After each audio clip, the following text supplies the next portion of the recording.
Bienvenue pour notre exploration du signe astrologique du Cancer. Aujourd'hui, on regarde de plus près ce que 2025 pourrait lui réserver.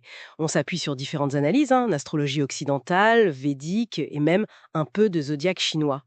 Tout à fait. L'idée, c'est de cerner la personnalité Cancer et, bon, d'esquisser un peu les tendances pour l'année prochaine. Alors, pour commencer, le Cancer. C'est quoi ses fondamentaux? C'est un signe d'eau cardinal, fin juin à fin juillet, et surtout, il est gouverné par la Lune.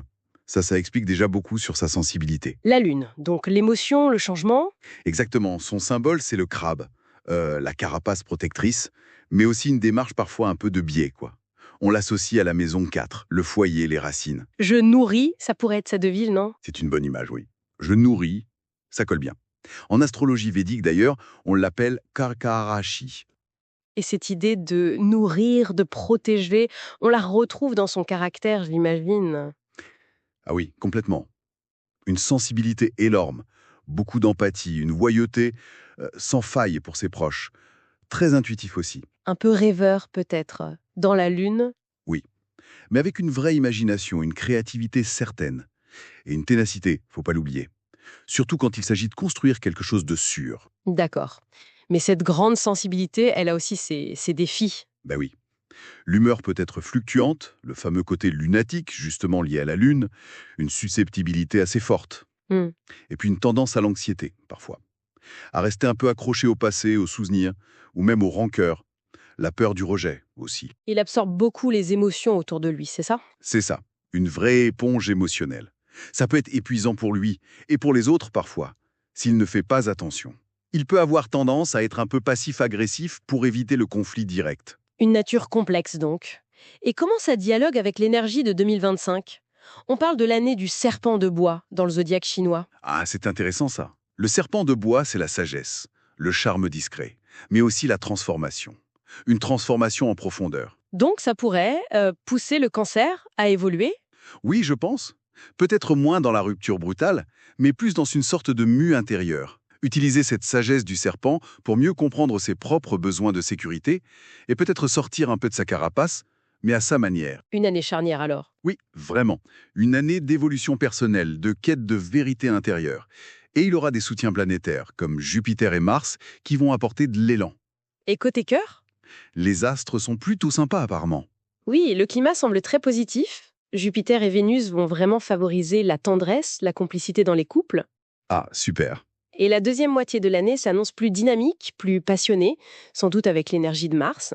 Et pour les célibataires, des opportunités? Le printemps semble être un bon moment pour les rencontres. Il y a une vraie possibilité de trouver une connexion forte, voire l'âme sœur pour certains. Surtout en juin, quand Jupiter arrive en cancer, ça va booster la confiance. C'est le moment de s'ouvrir alors. Oui, et aussi de bien réfléchir à ce qu'on attend vraiment en amour, tout en appréciant son indépendance. Et pour les couples déjà formés, consolidation. C'est ça. L'intimité, la confiance, l'optimisme sont mis en avant. La communication, c'est vraiment la clé. Surtout pendant les rétrogradations de Mercure, j'imagine. Exactement. Là, il faut être vigilant, parler sincèrement. Mais c'est aussi une période où des projets importants, comme fonder une famille, pourraient bien se concrétiser. Très bien. Passons au travail et aux finances. Des perspectives intéressantes. Oui, 2025 pourrait être une année de réalisation, surtout la première moitié. Jupiter amène l'expansion, Mars l'action. Donc des avancées, des promotions, de nouveaux projets sont possibles. Le cancer va être plus visible. L'été, notamment avec le soleil dans son signe, ça va renforcer la confiance, la visibilité. Des succès notables sont possibles, surtout en juillet-août. C'est le moment d'oser. Une formation, un projet créatif, Ton intuition peut l'aider. absolument. Son intuition et ses talents de communication. C'est important aussi d'écouter, de bien utiliser son réseau. Et côté portefeuille, faut rester prudent quand même. Disons que le début d'année semble solide, avec des possibilités de gains, peut-être même une augmentation. Mais après l'été, oui, la prudence est de mise. Budget serré. Un budget bien tenu, oui. Éviter les dépenses impulsives. C'est cet équilibre typique du cancer. Trouver le juste milieu entre se faire plaisir après les efforts et assurer la sécurité matérielle. Les placements sûrs sont à privilégier. Logique pour un cancer. Et le bien-être alors? Physique et mental. C'est crucial pour ce signe, non? C'est la priorité absolue.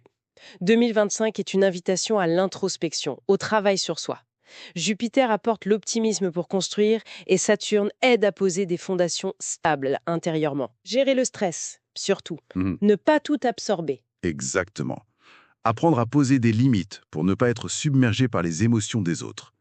La méditation, la nature, les loisirs créatifs, c'est excellent pour ça. Il y a aussi une dimension spirituelle à explorer, peut-être via l'influence de Raoult et l'importance d'ancrer des routines saines, ce qui résonne avec Ketu. Même les périodes un peu tendues, comme les rétrogradations ou les éclipses vers fin juin, peuvent être positives si on les voit comme des moments pour réajuster ses habitudes. Oui, si on les voit comme des moments pour réajuster ses habitudes, pour prendre soin de soi. C'est un travail de fond. Et physiquement, ça suit. Si l'équilibre émotionnel est là, oui. Il y a même un regain de vitalité probable en début d'année grâce à Jupiter. Des activités conseillées? Les activités douces, la natation, la marche, le yoga.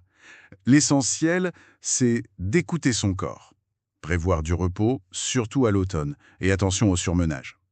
Prévention, bien manger, bien dormir, c'est la base. Donc, pour résumer, 2025 s'annonce vraiment comme une année de croissance, de consolidation pour le cancer. Plein de possibilités sur le plan perso, amour, carrière.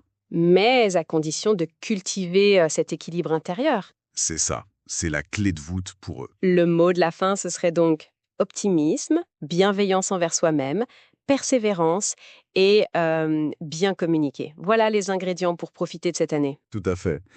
Et peut-être une petite piste de réflexion pour finir. Comment est-ce que cette nature protectrice du cancer, ce besoin de sécurité, peut s'allier à l'énergie de transformation, même subtile, de 2025, l'année du serpent? Comment préserver son cocon tout en saisissant les chances de grandir personnellement et dans ses relations? Une belle question pour méditer. Merci pour cet éclairage.